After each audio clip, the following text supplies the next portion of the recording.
Hello दोस्तों, नमः शिवाय। दोस्तों 25 दिसंबर जो है क्रिसमस डे के रूप में मनाया जाता है। आपको बहुत बहुत शुभकामनाएं और बधाई। दोस्तों जो क्रिसमस डे है ये ईसा मसीह के जन्म दिवस के रूप में मनाया जाता है और इस दिन जो है सेंटा क्लॉज बनकर जो बुजुर्ग या कोई भी व्यक्ति है सेंटा क्लॉज बनकर बच्चों को टॉफियाँ हैं, बिस्कुट है या गरीबों की मदद करते हैं। क्योंकि जो सेंटा क्लॉज थे ना वो बहुत दयालु थे, वो गरीबों की मदद किया करते थे। इसीलिए ईसा मसीह के जन्म दिवस के रूप में शाम के समय बच्चों को वो सेंटा क्लॉज बनकर लाल कपड़े वस्त्र पहनकर मतलब बच्चों को टॉफी और बिस्कुट देने की प्रथा है। और इस दिन क्रिसमस ट्री भी लगाना चाहिए। अब क्रिसमस ट्री किस दिशा में लगाना चाहिए? उत्तर पूर्व दिशा में लगाना चाहिए। ऐसा कहते हैं कि नकारात्मक ऊर्जा खत्म होती है, सकारात्मक ऊर्जा का प्रभाव होता है। और क्रिसमस ट्री के पास छोटी छोटी घंटियाँ हैं और रंग बिरंगी मोमबत्तियाँ हैं और लाल रिबन में 3 सिक्के बांधकर लटकाने चाहिए। इससे भी घर में शुभ परिणाम देखने को मिलते हैं और सुख समृद्धि और बरकत बनी रहती है। यानी कुल मिलाकर ईसा मसीह के जन्म उत्सव के रूप में इस त्योहार को मनाया जाता है और बच्चों को जरूर इस दिन कुछ ना कुछ देना चाहिए।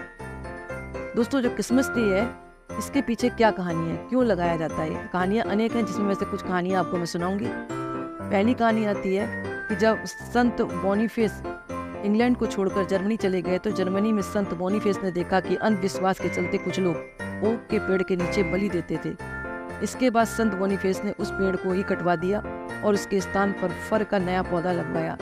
इस पौधे को संत ने प्रभु ईसा मसीह के जन्म का प्रतीक माना।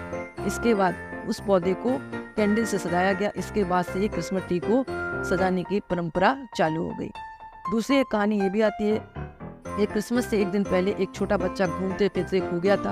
यानी घूम रहा था, वो खो गया था। कड़ाके की सर्दी पड़ रही थी और मतलब घर वाले आश्रय की तलाश में उसे एक झोपड़ी का दरवाजा खटखटाना पड़ा। मतलब किसी भी मतलब वो आसरा मतलब रहे किसी घर में रह जाके तो उसने दरवाजा खटखटाया। दरअसल उस झोपड़ी में एक गरीब लकड़हार रहता था, अपने परिवार के साथ रहता था। लकड़हारे और उसकी पत्नी ने बच्चे को झोपड़ी के अंदर बुलाया और फिर उसे खाना खिलाकर सुला दिया। मान्यताओं के मुताबिक क्रिसमस की सुबह लकड़हारे उसके परिवार ने देखा कि यही बच्चा यीशु मसीह के रूप में बदल गया।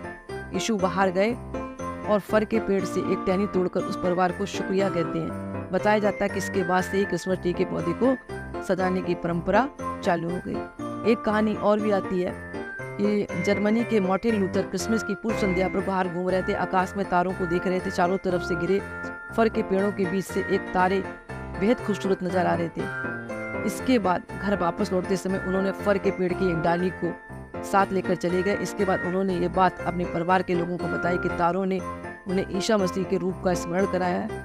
मार्टिन लूथर ने घर के लोगों से कहा कि तुम इस फर के पेड़ को सजाकर इसकी डालियों को सजाओ और मोमबत्ती से सजाओ। ये भी कहा जाता है इस दिन से भी क्रिसमस ट्री की प्रथा चालू हो गई। दोस्तों कहानियाँ अनेक हैं। कुल मिलाकर ईसा मसीह के जन्म उत्सव मनाना चाहिए। और जो ईसाई लोग होते हैं ना, ईसाई धर्म के अनुयायी, वो इस दिन चर्च जाते हैं और ईसा मसीह के लिए प्रार्थना करते हैं अपने घर की सुख समृद्धि के लिए। यानी अनेकों परंपराएं हैं। बच्चों की जो गरीब बच्चे होते हैं उनको कुछ चीज़ें देते हैं, अगर कुछ भी नहीं है तो टॉफ़ी बिस्कुट चीज़ें बांट देते हैं और गरीब लोगों की मदद करनी चाहिए। तो दोस्तों आज का वीडियो मैं ही समाप्त करती हूँ। पसंद आए तो लाइक करें, दूसरों को शेयर करें और कमेंट्स में नमः शिवाय जरूर लिखें। बहुत बहुत धन्यवाद।